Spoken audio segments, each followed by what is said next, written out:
राजस्थान ये केवल रेगिस्तान और हवेलियों की धरती नहीं है। यहाँ की हर रेत के कण में, हर हवेली की दीवार में, हर लोकगीत की पंक्ति में इतिहास और प्रेम सांस लेता है। उसी समय बीकानेर क्षेत्र के पुंगल ठिकाने में पवार राजा पिंगल राज करते थे। उनकी गोद में एक नन्ही राजकुमारी जन्मी, मारवणी। ढोला मात्र 3 वर्ष का था और मारवणी केवल 1.5 वर्ष की। राजवंशों की परंपरा के अनुसार दोनों का विवाह करवा दिया गया। विवाह के बाद भी छोटी उम्र की वधू को ससुराल नहीं भेजा गया। ढोला अपने महल में खेलता कूदता बड़ा होने लगा। समय बीता, ढोला जवान हुआ और उसकी दूसरी शादी मालवणी नाम की सुंदर युवती से हो गई। बचपन की शादी उसकी यादों से लगभग मिट चुकी थी। उधर पुंगल में छोटी राजकुमारी मारवणी युवावस्था की दहलीज पर पहुंची। उसका सौंदर्य खिल रहा था, उसकी आंखों में सपनों की चमक थी, पर हृदय में एक टीस थी। उसका प्रियतम ढोला कहाँ है? मारवणी की मां जब उसे देखती तो समझ जाती कि बेटी का मन विरह में है। राजा पिंगल ने बार बार नरवर में संदेश भेजा कि ढोला तुम्हारी पत्नी अब वयस्क हो गई है, आकर उसे अपने साथ ले जाओ। लेकिन संदेश कभी ढोला तक पहुंचता ही नहीं। उसकी दूसरी रानी मालवणी षड्यंत्र में लगी रहती। वो हर दूत को रास्ते में ही मरवा देती। वो जान चुकी थी कि मारवणी अद्वितीय सुंदर है और यही ईर्ष्या उसकी क्रूरता का कारण बनी। एक रात मारवणी ने स्वप्न देखा। उसमें ढोला उसके सामने खड़ा था। उसकी आंखों में तड़प और होंठों पर मुस्कान थी। वो सपना इतना जीवंत था कि जागते ही मारवणी की आंखों से आंसू बह निकले। उसने पिता से कहा, पिता, यदि आप मुझे मेरे ढोला के पास न भेजेंगे तो मैं वियोग में प्राण त्याग दूंगी। राजा पिंगल ने सोचा, साधारण दूत असफल हो चुके हैं। इस बार कोई चतुर गायक ढोली भेजा जाए जो गीतों में संदेश छिपाकर ढोला तक पहुंचा सके। मारवड़ी ने अपने हाथों से मारू राग में दोहे लिखे और ढोली को दिए। उसने कहा, यदि जीवित लौटे तो मेरे ढोला को साथ लाना, और यदि मर गए तो नरवर के होकर रह जाना। ढोली रेगिस्तान के कठिन रास्तों से गुजरता हुआ नरवर पहुंचा।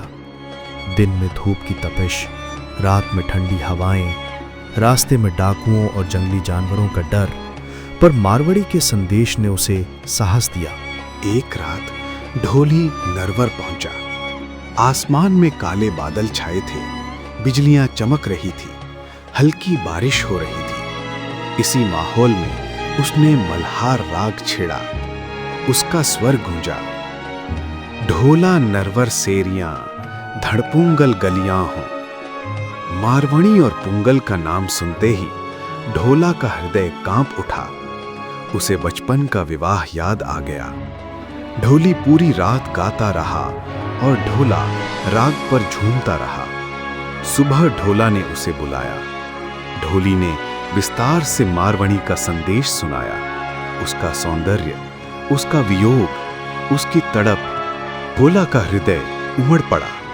उसने निश्चय किया, चाहे कोई रोके, वो मारवणी को अवश्य लाएगा।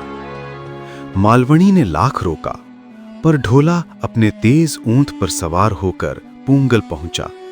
मारवणी उसे देखकर खिल उठी। वर्षों का वियोग मिट गया। दोनों ने पुंगल में कुछ दिन बिताए और फिर विदा लेकर नरवर की ओर चल पड़े। रेगिस्तान में सफर कठिन था। अचानक एक विषधर सांप ने मारवणी को डस लिया। वह जमीन पर गिर पड़ी। ढोला व्याकुल होकर रोने लगा। तभी वहां शिव पार्वती प्रकट हुए। उन्होंने करुणा दिखाकर मारवणी को जीवन दान दिया। ढोला ने राहत की सांस ली और यात्रा आगे बढ़ी। मार्ग में उमर सुमरा ने जाजम बिछाया। उसकी योजना थी ढोला को छल से मारना और मारवणी को पाना। उसने अफीम की मनुहार की, संगीत और नृत्य से महफिल सजाई। ढोला गफलत में बैठ गया, पर ढोली की पत्नी ने मारवणी को चेताया। मारवणी ने ऊंट को एड़ लगाई। ढोला को पुकारा, यह छर है, जल्दी ऊंट पर चढ़ो। ढोला ऊंट पर कूद गया और दोनों बिजली की तरह भाग निकले। उमर सुमरा पीछा करता रहा, पर ढोला का काला ऊंट उसकी पहुंच से बहुत आगे निकल गया। नरवर पहुंचकर ढोला ने समझदारी से मालवणी और मारवणी दोनों के बीच सौहार्द स्थापित किया। परिवार सुख शांति से रहने लगा।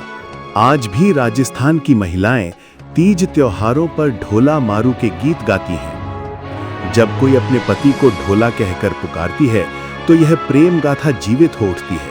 यह कथा केवल इतिहास नहीं, ये राजस्थान की धड़कन है, लोक आत्मा है, अमर प्रेम की परंपरा है।